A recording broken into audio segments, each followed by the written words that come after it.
If there was ever a time in our meta where the Remarkable 2 can be truly copied and then absolutely dethroned by every measurable inch, now is the time. This is ViWoods. So what are they offering? Well, here comes one of the best devices, not in the world of eNotes specifically, but in general. This is ViWoods. And this takes what devices like the Remarkable 2, the Onyx boox Go Note, and the Fujitsu started, and then takes it to the next level and beyond. This is a device that promotes simplicity and yet is feature-packed. It is also the thinnest device ever made. Appears to be only a one-trick pony and yet has some of the strongest specifications, rivaling that of even tablets. It's packaged modestly and yet has an award-winning level stylus pen that almost appears that they've spared no expense on. This unit came so far out of left field that it surprised even us, and we've seen it all. There's nothing left to say, but welcome, ViWoods. Let's review you. Every part of the ViWoods is just simply impressive. We confirmed with them that this is their own creation, the ViWoods pen. They did not use any other shell, and we can attest to that because with partners at Stadler and Pilot and various other WACOM outlets, we've gone above and beyond to check pens out and find out if they share any similarities. And this one is just something we've never seen before. It's got an eraser at the back, it's got a secondary button, it's got a nice place to put your finger as well, and they use their own tips, which comes at a little bit of a detriment. Yes, these are WACOM tips, so you can use this pen on the Remarkable, the Kindle Scribe, the Fujitsu, anything, but the tips themselves are a little overly complicated with an aluminum wrapped sheath and just revealing a normal tip at the very top. So it's a little bit overkill, but it is a testament to the quality of the craftsmanship that goes into this, and the overall outside of the pen feels very, very nice. There's almost like a low pile rubber coating on the outside akin to a Remarkable. Now let's weigh it because we have to compare this to a couple pens in the industry just to see what we're working with. So put this on the scale right there. We have 16 grams. Let's grab something like the Apple Pencil, which is 18 grams, kind of on the heavier side, and the Kindle Scribe pen Premium coming in at 15. One more pen just for fun, the Onyx boox Nova Air pen at 13. So it's a mid-range, kind of on the mid-high of the weight class, which is really nice because it feels really good in your hand. You know what else bears mentioning? This case. I don't know what these guys are doing, but everything they do just seems to be a little bit overkill.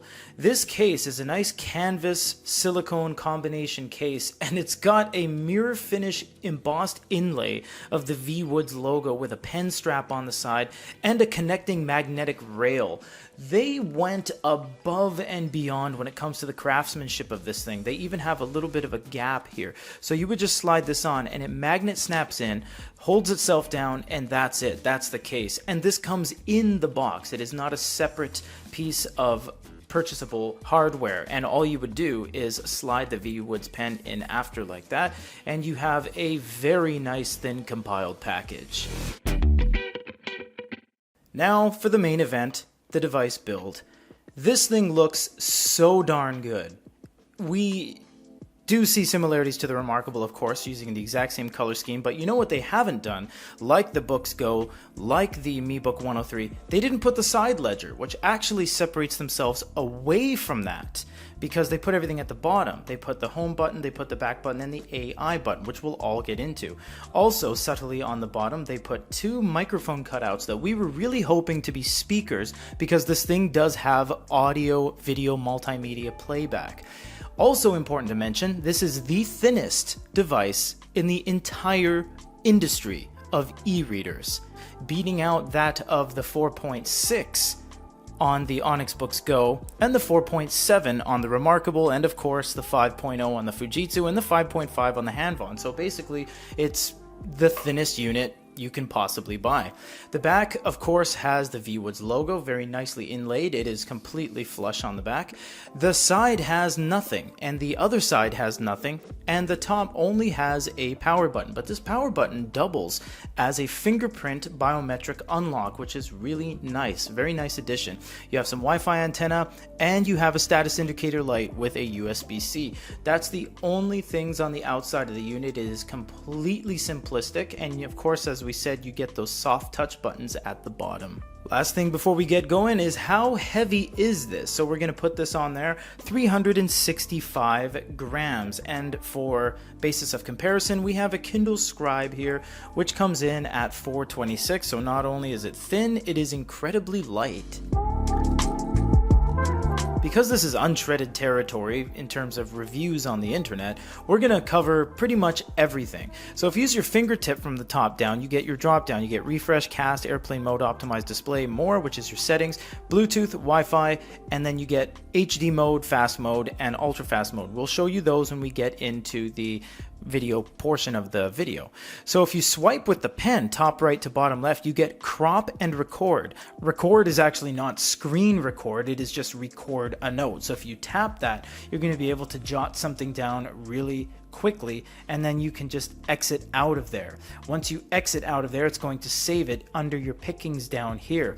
If you swipe the corner down again and go to record, it's actually going to pick up from where you left off on that, but you don't always have to go there, because if you go to your pickings menu, that's going to take you to here, and then from there you're able to go back into it, make your changes, do your AI text conversions, etc. Crop is the most interesting thing here.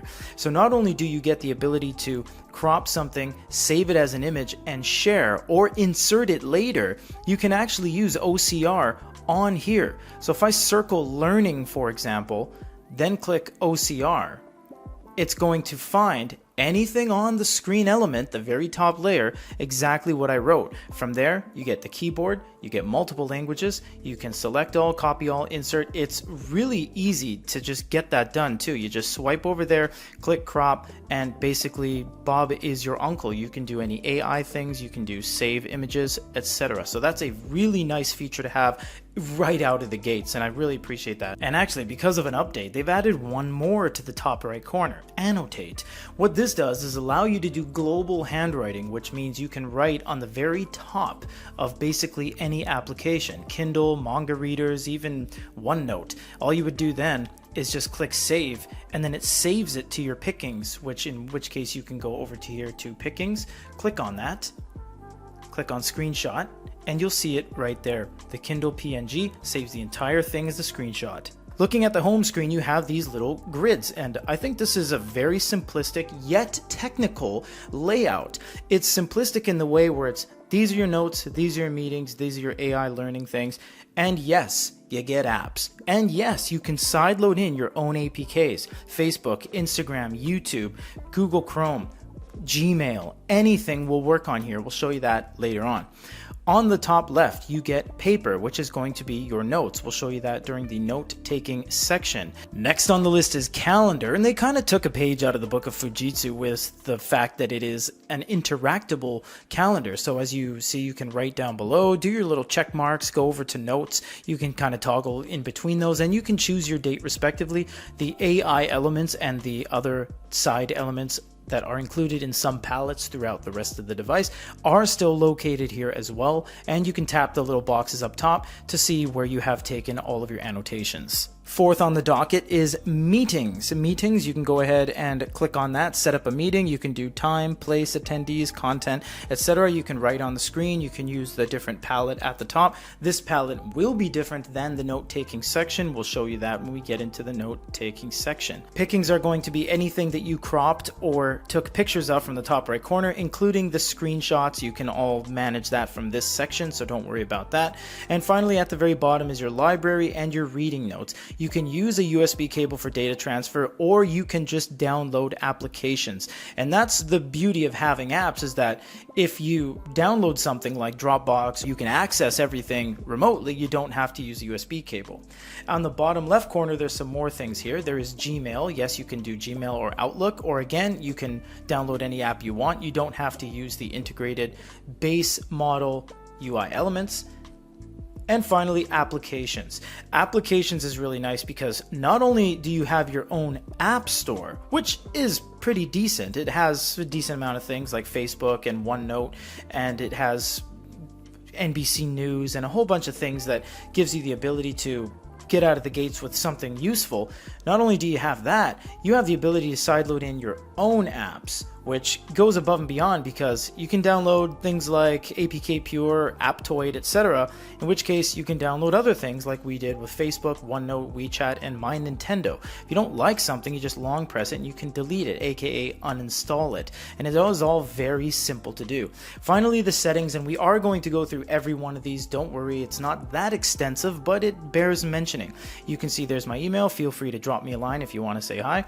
You can change your password, phone, delete account. Wi-Fi is going to be your Wi-Fi, pretty straightforward. You can pause at any time while we do this, by the way. Bluetooth is going to be your Bluetooth. You can toggle it on or off, very simple. Language, currently they only have 2, but that doesn't mean they won't add more. Display is only text size and auto lock. I would like to see a lot more here, contrast levels, vivid levels, etc. Generals, where a lot of things are going to be. You can do your wallpaper, signature, and your time zones, and you have reset device, which completely resets your unit. Security is going to be passcode, change passcode, and fingerprint biometric registration. You can do a bunch of different fingers here. So if you go into your password, which is 4 ones, don't tell anybody, you can add a whole bunch of fingerprints, up to 5. So basically your whole hand or someone else's hand. You can also go to About, in which case it gives you some specs. These specs are no joke, by the way. Because this is an eNote, that doesn't mean it's not powerful. It's got 4 gigs of RAM, 128 gigs onboard storage, and a huge 4200 milliamp battery, which is pretty large for a very thin eNote. Also at the bottom you have Update, and it is up to date as of today's upload date. So they are going to be doing weekly updates, if not an update every couple days, they said at the beginning of the campaign, so just keep in mind that there's going to be a lot of changes. Also, if you open the VTransfer app and you go to myvwoods.com on your phone or your tablet or whatever, you can actually send these to and from.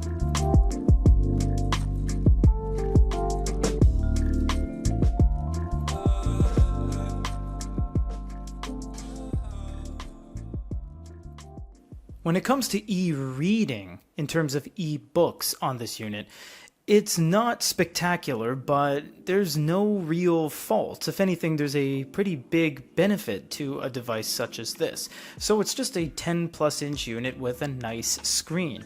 But you'll notice that because there's no glow light, the screen doesn't have a huge drop shadow right around the side bezel here. And what that means is that the top of the layer is not very far away from the actual EPD, the electronic paper display.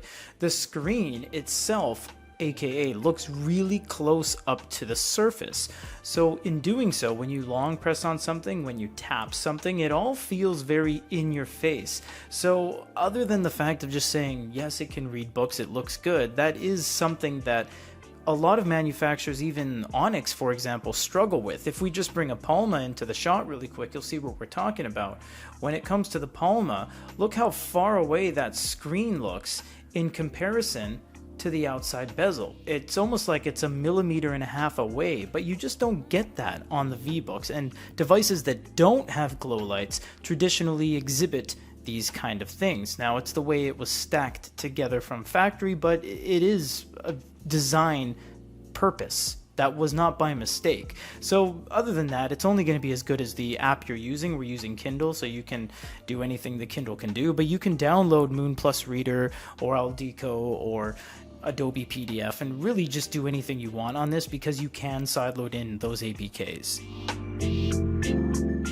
Japanese manga, technically in Japan, is never 10.3 inches. It is when you go to a convenience store and you get one of those gigantic variety magazines, but 10.3, 10 plus inches is mostly earmarked for those kind of North American comics that you get at a traditional comic book store, you know, those really thin ones with the staple on the side.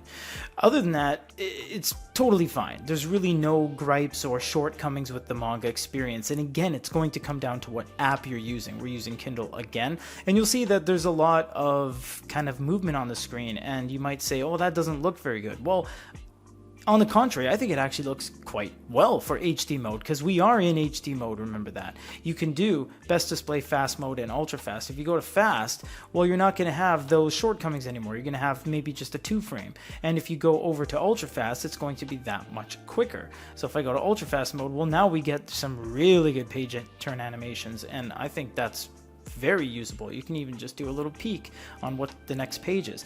You know what I also must say is that I very much appreciate that the speed modes are here. Almost every manufacturer now, the MeBook 103, the Onyx line of devices, bigme, Dasong, they hide the speed mode in what is called like an eink center or the display modes. But they have it right here, and I think that's a really quick access to just go back and forth from whatever speed mode you want. Even in HD mode, this thing is moving pretty quick, all things considered. We've seen devices crash in HD mode before, but this one's handling it quite well.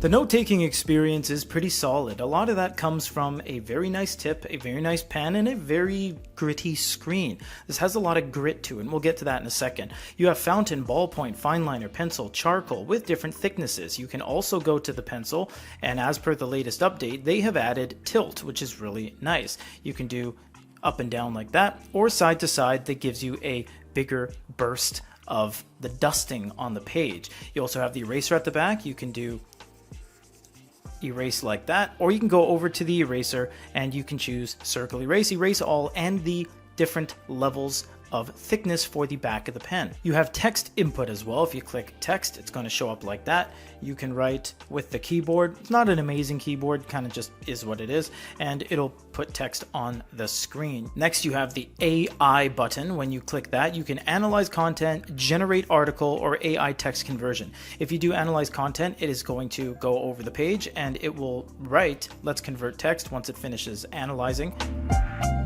There it is. That's convert text.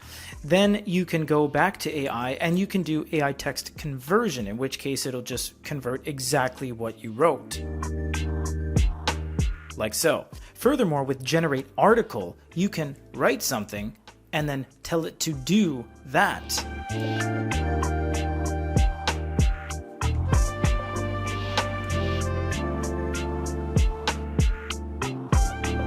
And in about 5 seconds, it made an entire article, pages and pages of everything about the lore and the history of knights and dragons, etc. So from there you can copy it, share it direct via an application, and it really does solve a lot of your problems because this has so much AI on board, in that if you just write a couple words, it'll generate an entire essay about that thing.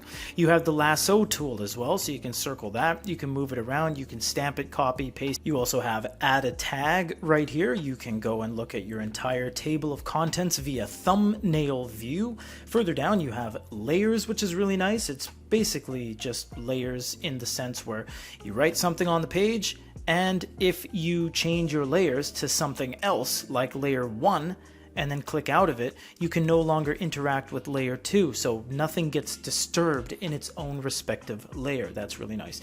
You get a backdrop list of, this is a lot of templates. This is a ton of templates, and remember, you can also just sideload in your own PDFs or even blank PDFs or PDFs that have a background like this, so you're not restricted to just what is on here. You can do anything outside of that. You also have add a new page and 3 buttons that has lock and share. Share is going to go through your device, and once you click PDF and then the share code, what this is going to do is allow you to change it via QR code, Bluetooth, V-transfer, or email. So you can email it directly based off of what you are signed into, Outlook, Gmail, etc.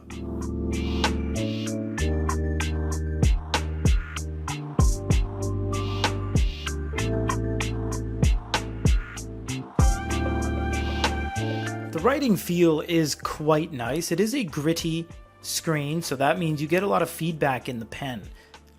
It is not a slippery experience by any degree, and it's not very sticky either, although it is a personal opinion of ours that if you use something like the Kindle Scribe pen or something like the Remarkable pen that has those graphite composite tips, that actually wear down, it feels even better. But the beauty about the ViWoods is that you don't have to use this pen. Although it's pretty good, there are different pens you can use, including high quality pens like even the Lamy All-Star, which is $110. This pen is no joke, and everything works on this so that they didn't put themselves in a position where you can only use active capacitive. They leave it up to you to use any pen you wish. Another interesting thing is that if you go over here and make a new note and you write note test and then you go back, that will call that note test. And you see I did a couple others, Peter's note, etc. So that's really cool that you're allowed to just write on the top and it automatically uses AI to fill it in as the file name.